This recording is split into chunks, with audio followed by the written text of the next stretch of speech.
இந்த 2026 தேர்தலிலே மதவாத சக்திகளை முறியடிக்கின்ற விதமாக இங்கே எழுச்சியோடு பரப்புரை நிகழ்த்த இருக்கக்கூடிய தோழமை அமைப்புகளை சட்டமன்றத்தில் தமிழர்களின் குரலாய், எளிய மக்களின் குரலாய், தமிழ்நாட்டினுடைய கோரிக்கைகளை அன்றாடம் பேசி வருகின்ற, போராடி வருகின்ற, எங்களுக்கெல்லாம் ஆசிரியராய் திகழ்கின்ற பேராசிரியர் எம். ஏ. ஜவாஹிருல்லா அவர்களுக்கும் இந்த நிகழ்வில் தலைமையேற்றிருக்கக்கூடிய மரியாதைக்குரிய ஐயா திராவிட முன்னேற்ற கழகத்தினுடைய மாவட்ட பொறுப்பாளர் ஐயா கௌதமன் அவர்களுக்கும் மற்றும் ஏனைய தோழமைகளுக்கும் நான் சார்ந்திருக்கக்கூடிய மே 14 இயக்கத்தின் சார்பாக வணக்கத்தை தெரிவித்துக் கொள்கின்றேன். 2026 தேர்தல் என்பது கடந்த காலத்தில் நடந்த தேர்தலை போல அல்ல. இந்த தேர்தல் என்பது தமிழ்நாட்டை நாசப்படுத்துகின்ற நோக்கத்தோடு, ஒற்றை நோக்கத்தோடு களம் காண்கின்ற பாரதிய ஜனதா கட்சியை வேரோடும் வேரடி மண்ணோடும் அதனுடைய கூட்டணி கட்சிகளையும் ஒட்டுமொத்தமாக தமிழ்நாட்டிலிருந்து அப்புறப்படுத்துகின்ற ஒரு பெரும் போரை தமிழ்நாடு நடத்திக் கொண்டிருக்கிறது. இது தமிழ்நாடு தன்னை பாதுகாத்துக் கொள்வதற்காக நடத்தக்கூடிய போராட்டம்.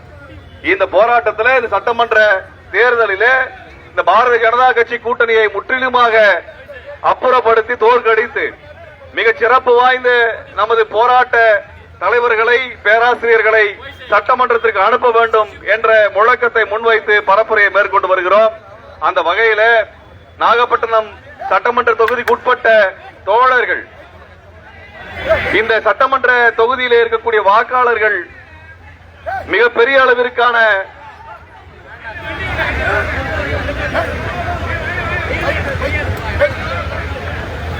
இந்த சட்டமன்ற தொகுதி வாழ் மக்கள் ஒரு அதிர்ஷ்டசாலிகள் என்று சொல்லலாம். தமிழ்நாட்டிலேயே மிகச்சிறந்த ஒரு அறிவாற்றல் மிகுந்த ஒரு பேராசிரியர் இங்கே நமக்கு வெற்றி வேட்பாளராக கிடைத்திருக்கிறார்கள். ஏனென்றால் பேராசிரியர்கள் மாணாக்கர்களுக்கு மட்டும் பாடம் சொல்லுவதில்லை, மக்களுக்கும் பாடம் சொல்லுகிறார்கள், எதிரிகளுக்கும் பாடம் எடுக்கிறார்கள்.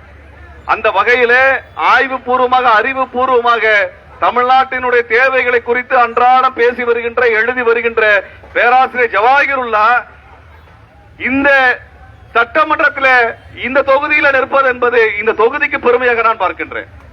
ஏனென்றால் நாகை மாவட்டத்தினுடைய இந்த தொகுதி, குறிப்பாக இந்த நாகூர் பகுதி என்பது தமிழறிஞர்களை, கலைஞர்களை அறிமுகப்படுத்திய ஒரு மண், ஒரு பாரம்பரிய மண்.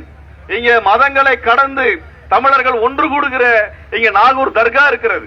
இந்த நாகூர் தர்காவிற்கும் எனது குடும்பத்திற்குமே ஒரு நெருக்கமான உறவு இருக்கிறது. ஏனென்றால் ஒவ்வொரு ஆண்டும் எனது தாயார் இந்த நாகூர் தர்காவிற்கு என்னை அழைத்து வருவார்கள். ஏனென்றால் எங்களது குடும்பத்தினுடைய வேண்டுதல், என்னுடைய தாயார் நம்புகின்ற இடமாக இந்த நாகூர் தர்கா இருக்கும். ஆகவே இந்த இடம் என்பது மதங்களை கடந்து தமிழர்கள் ஒன்று கூடுகின்ற இடமாக, சமத்துவத்தின் இடமாக இருக்கிறது. அந்த இடத்தில் இந்த பரப்புரை தொடங்குவது என்பது வரலாற்று சிறப்புமிக்க நிகழ்வாக இருக்கிறது. அப்படிப்பட்ட ஒரு வரலாற்று சிறப்புமிக்க இடத்திலே இருந்து நாம் இந்த தமிழ்நாட்டிற்கு மட்டுமல்ல ஒட்டுமொத்த இந்தியாவிற்கு சொல்லுகின்றோம், பாரதிய ஜனதா கட்சி என்கின்ற இந்த மதவெறி சக்தி, தமிழின விரோத சக்தி, தமிழ் மொழியை, தமிழர்களை நாசப்படுத்துகின்ற சக்தியை வேரோடு அழிக்கக்கூடிய அந்த குரல் இங்கே நாகூரிலிருந்து எழுகிறது. இது நாகூரில் இருந்து எழக்கூடிய இந்த குரல் அது வெறும் நாகப்பட்டினம் சட்டமன்ற தொகுதிக்கு உட்பட்ட குரல் அல்ல, ஒட்டுமொத்த தமிழ்நாட்டின் குரல், ஒட்டுமொத்த தமிழ்நாட்டின் குரல். தமிழ்நாட்டினுடைய குரலாக பேராசிரியர் அவர்கள் இருக்கிறார்கள். பல்வேறு கோரிக்கைகளை கடந்த 17 ஆண்டுகளில் நான் அரசியல் களத்தில் இருந்த காலத்தில் எங்களுக்கெல்லாம் வழிகாட்டி இருக்கிறார். ஒரு கோரிக்கை எப்படி வகுக்க வேண்டும் என்று சொல்லிக் கொடுத்திருக்கின்றார். அது மட்டுமல்ல, சட்டமன்றத்தில் தான் இருந்த காலத்தில் தன் தொகுதி மட்டுமல்ல, ஒட்டுமொத்த தமிழர்களுக்காக குரல் கொடுத்திருக்கின்றார், தமிழர்களை பாதுகாத்திருக்கின்றார். அது அணு உலை போராட்டமாக இருந்தாலும் சரி, மரண தண்டனை ஒழிப்பு போராட்டமாக இருந்தாலும் சரி, முல்லை பெரியாரை பாதுகாப்பதாக இருந்தாலும் சரி, இந்த மண்ணை, இந்த தஞ்சை டெல்டாவை பாதுகாக்கக்கூடிய இது ஒரு பாதுகாப்பு வேளாண் மண்டலமாக மாற்றுகின்ற முயற்சியாக இருந்தாலும் சரி, அனைத்திலும் முன்காலத்தில் நின்றவர் பேராசிரியர் ஜவாஹிருல்லா அவர்கள். இப்படிப்பட்ட கல்வி அறிவு பெற்ற, நுணுக்கம் பெற்ற ஒரு ஆற்றல் மிகுந்த ஒரு பேராசிரியர், நமது அன்பிற்குரியவர், ஆற்றல் மிகுந்தவர், செயல் வீரர். அவர் இந்த இடத்துல வெற்றி வேட்பாளராக நிற்பது நமக்கெல்லாம் பெருமை சேர்க்கக்கூடியது. நிச்சயமாக அவர் வெற்றி பெறுவார், உறுதியாக வெற்றி பெறுவார். அவரது வெற்றியிலே நாம் அனைவரும் ஒன்று சேர்ந்து கரம் கோர்த்து உழைத்திடுவோம்.